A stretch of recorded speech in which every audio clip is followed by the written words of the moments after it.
আলোচনা হবে, তখন আমরা আলোচনা করব। ওখানে বিকল্প যদি কোনো প্রস্তাব আসে সেটা আমরা দলের মধ্যে আলোচনা করে তখন সেই হিসাবে আমাদেরকে আবার চিন্তা করতে হবে। আমাদের সাংবিধানিক কমিশনগুলোর নিয়োগের ক্ষেত্রে বিদ্যমান আইন আছে, কিছু সংবিধানে আছে আর কিছু আইনের মাধ্যমে হয় সংবিধানের প্রাপ্ত ক্ষমতা বলে।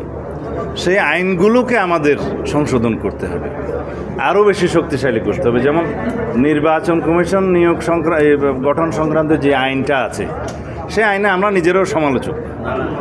আমরা প্রস্তাবও করেছিলাম এইবার যে সেই আইনটা একটা অর্ডিন্যান্সের মাধ্যমে সবার সাথে আলোচনা করে একটা আইনটা সংশোধন করে তারপর আমরা ব্যবস্থা নিই।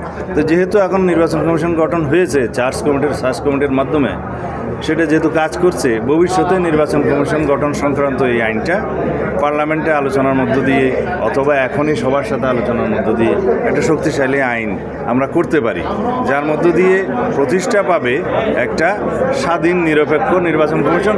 এবং এখানে কয়েকটা জিনিস আমরা সাজেস্ট করেছি যে নির্বাচন কমিশনের জবাবদিহিতা নিশ্চিত করতে হবে কোথাও না কোথাও। সেইটা কর্মকালীন সময়ে জবাবদিহিতাটা আইনের মধ্যে থাকবে। আর নির্বাচন কমিশন যেহেতু সাংবিধানিক প্রতিষ্ঠান, আর্টিকেল 118 বলা আছে তারা সুপ্রিম জুডিশিয়াল কাউন্সিলের মাধ্যমে অপসারণ হবে, যেভাবে হাইকোর্ট সুপ্রিম কোর্টের বিচারপতিগণ অপসারিত হতে পারেন, সেটা একটা বিধান ওখানে আছে।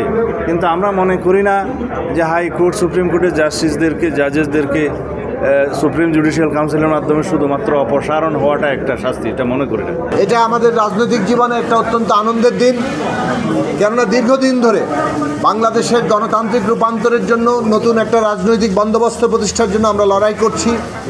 বিশেষভাবে আমরা বলবো 2014 সালের যে তামাশাপূর্ণ নির্বাচন হয়েছিল, নির্বাচনের আগেই যেখানে 153 জনকে নির্বাচিত ঘোষণা করে তারা সরকার গঠনের সংখ্যাগরিষ্ঠতা নিয়েছিল, এইরকম তামাশা পৃথিবীর ইতিহাসে দেখা যায়নি।